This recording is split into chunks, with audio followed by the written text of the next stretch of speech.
Hello and welcome to the Event Bestie, the show that unlocks the magic of event planning by taking you behind and before the scenes. I'm your host, Tanya Hales.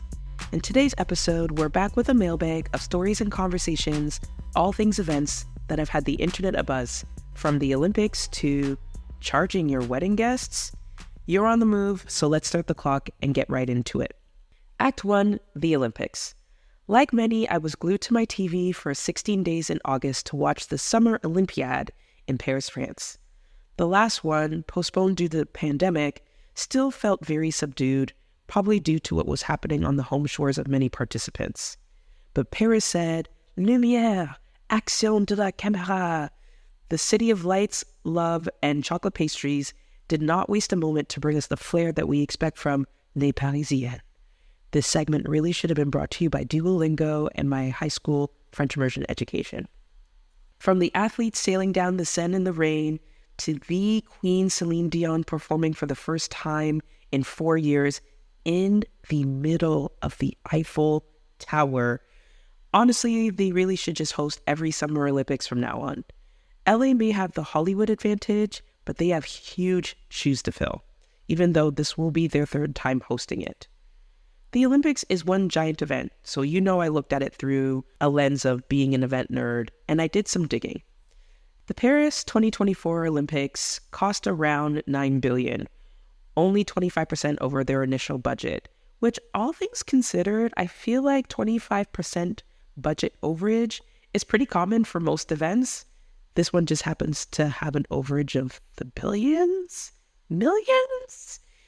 But it was cheaper than recent games, Tokyo 2020, which was $13.7 billion, Rio 2016, $23.6 billion, and the most expensive ever was Sochi 2014 at $28.9 billion. About 95% of the venues slated for use during the Paris Olympics existed prior to the cities winning the bid, which I think is a huge, huge advantage. They already had a big soccer stadium, the Stade de France, and a tennis complex, the Roland Garros, where I think they play a pretty big tennis match tournament. Only 3 things were built after the bid: the $1.6 billion Olympic Village, the $190 million Aquatic Center, and $150 million gymnastics and badminton venue. The source for all this is CNBC. The plan from the start was to save money and not invest in things that are not useful, said Etienne Taubois, the CEO of Paris 2024 Organizing Committee. The games adapt to the city, not the other way around. I really love that quote from the Washington Post because this is how I think all of the Olympics bids should be. You don't need to build a velodrome in a city where no one has access to velodrome cycling, right? You have to really think about after the Olympics. The Olympics is only 16 days, but the people who live there, the people whose taxes fund it, whose lives are disrupted by it, they have to live there forever. So why aren't we using things that already exist? And I know people are like, oh, but the opening ceremonies not being in a place, it didn't feel the same, but I love that. I think it was one of my favorite parts.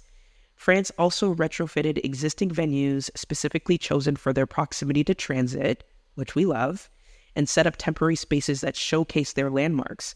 Athletes played beach volleyball alongside the Eiffel Tower, iconic shots. They fenced at the Grand Palais, which, gorgeous. And equestrian was on the garden of the Versailles. Like, when you think about history and things that these athletes were able to do on these historic sites, you cannot tell me that there is no better way to do that versus some brand new build that sure would have been modern and beautiful and grand, but are you really beating the Eiffel Tower at night? Are you really beating the Garden of Versailles? You are not. And it made for the most beautiful and iconic shots, although they really could have skipped the swimming in the Seine part.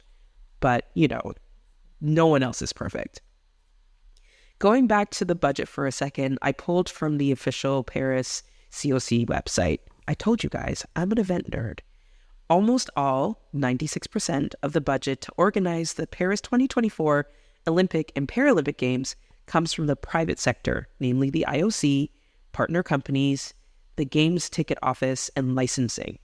The budget covers every aspect of planning, organizing, and delivering the event, including renting the premises, preparing and operating the facilities, organizing the competitions, welcoming the delegations, housing, transporting the athletes, providing security at competition venues, and holding the opening and closing ceremonies.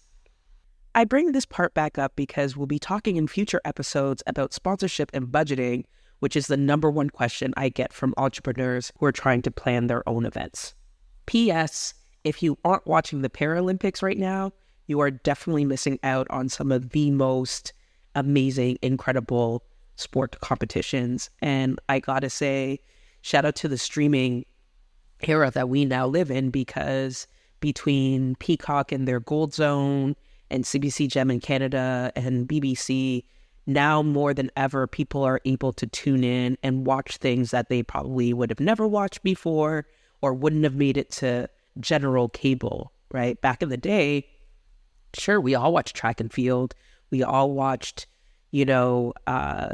basketball and swimming. But this time around, I was able to I watched dressage. I watched fencing. I watched breakdancing. We won't talk about the breakdancing. So I really think that there's so many different things that made Paris 2024 different than all its competition, I guess, before it. And to that, this event planner gives them an A+.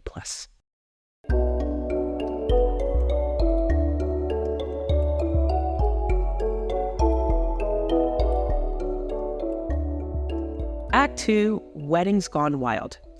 I saw 2 different posts a few weeks apart about couples getting married and charging their guests, and it's very clear that we need a reset.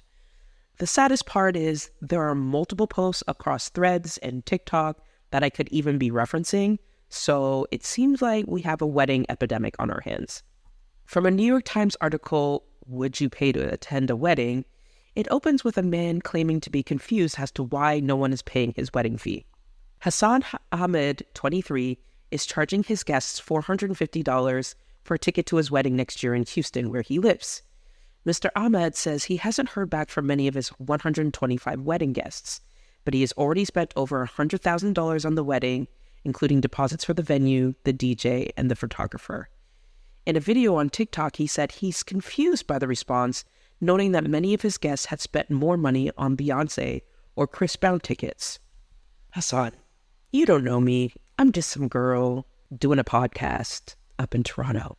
But unless you're having Beyonce at your wedding, I feel like making the comparison of seeing a once-in-a-lifetime artist versus watching you walk down an aisle and then later on dance to said artist, they're not the same thing.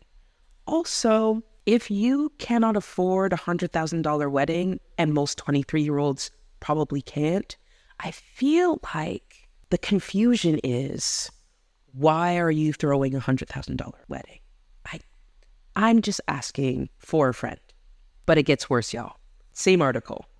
Nova Styles and Remo Styles, they just sound like rock stars, who were married at a St. Patrick's Cathedral in New York in June 2023, charged guests $333 and sold all their tickets. The couple, who live on the Upper West Side, said they had not charged guests to cover the cost of their wedding, which was upward of $70,000. Rather, they had needed to winnow their guest list down significantly. The couple hired a double-decker bus that took guests to New York landmarks that were significant in their love story. The first stop was the legal ceremony at the cathedral. Other stops included Hudson Yards, where Mr. Styles proposed, and the 42nd Street AMC Theater, where they played a video of their journey together. The final stop was the reception, which was held at a private event space on the 102nd floor at One World Observatory. The couple originally had a 350-person guest list, but the bus had space only for 60 people. It was stressful, Mr. Styles said. We had to figure out a way for them to choose us because we can't choose them. Ms. Style added, we wanted people who really wanted to be there. They felt that the ticket system was the best way to do it. You can't see my face, but I'm sure that you can pretend and envision what my face looks like. So this could have been a really cute way to get the new families to spend some time together, because until they hit the dance floor, there really isn't much space for that in traditional Western weddings. I know that's what rehearsal dinners are for and all these other things, but there usually is not a lot of commingling of the families. And this could have been a cute way, like, hey, most of you are out-of-towners. We're going to rent a sightseeing bus and we can do some New York landmarks and then other things that are momentous to our occasion. But to me, all they did was take the cowardly way out by charging friends and family to be their final guest list. Because you don't need to invite 350 people to your wedding. You wanted to invite 350 people to your wedding, but you would not have been able to afford to do so. And so instead of saying, hey, 350 people, it's going to be 75. And I think no one is really going to begrudge you for doing that in this economy where butter is $7. You know, I remember when I was talking about wedding with an ex, and one of my friends had said to me immediately, oh, I'm going to be a bridesmaid, right? Like, people really do feel entitled to participating in a wedding because they know you. So they feel like, oh, I'm going to get an invitation. And all of my South Asian friends and people from the African continent and across the Caribbean diaspora and many other cultures, it is an expectation that I'm getting an invitation. So I totally understand that it is not always possible to whittle people down. But I feel like making them pay for the privilege of watching you get married is just not the right way. Because you wouldn't charge people to come to a barbecue at your house, right? A wedding is you saying, come to our space, whether it's a permanent space or a temporary space that you've rented, to celebrate us, our relationship, and our new journey together, right? You wouldn't charge someone to go to a baby shower. So what is it about weddings that makes people lose their minds? I need it to be studied because I do not understand it. Ultimately, the final cost of a wedding is up to you, the bride and groom, or whoever is paying for it. If you want a wedding to be under $5,000, then you invite the right amount of people, you set it for the right day and the right time and all these other things. To quote one of my online faves, Miss Pacchietti, they are guests at your village and not your audience. And I think social media era and everyone becoming an influencer and wanting to go viral so that companies can send them things has really taken over the primary purpose of what a wedding is supposed to be. And I need a moratorium on all of this until we can figure out how do we get out of this era, because it's not good. It just needs to go.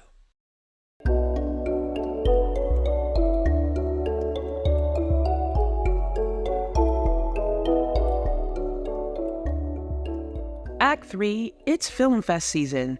If you listen to the podcast the same day it drops, it will be the eve of one of the biggest film festivals in the world, the Toronto International Film Festival, aka TIFF.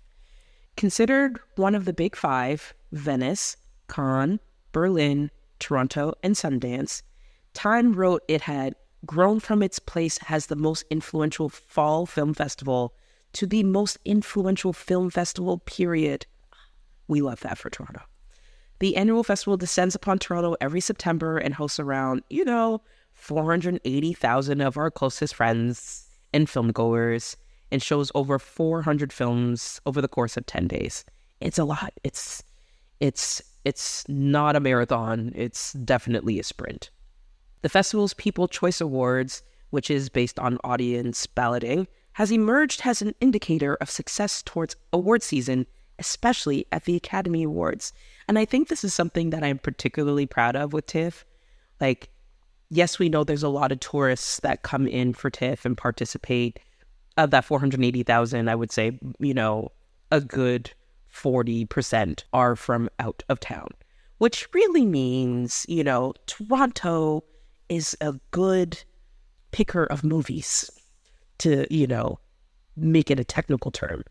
Past recipients of this award include Oscar-winning films such as, Chariots of Fire, American Beauty, Crouching Tiger, Hidden Dragon, Slumdog Millionaire, The King's Speech, Silver Linings Playbook, 12 Years a Slave, La La Land, Green Book, Jojo Rabbit, American Fiction. You see how we're just really good at picking the Oscars? We, the people. And I love that. And I think, that's the one thing that kind of helps it keeps it's the people's festival, as big as it got. And of course, there's corporate sponsorships and all these things. But it coming down to the People's Choice Award just makes it still feel like it's the People's Festival. Living here and being in the event industry means that in September, even if you weren't doing anything TIFF related, your September was going to be crazy. The staffing agencies are booked to the max with all the events from breakfasts to private receptions. People are going from one gig to another, back to back to back to back. The rental companies are playing Tetris with their delivery times, and you can forget about a last-minute food order, especially if it needs to go to the heart of downtown.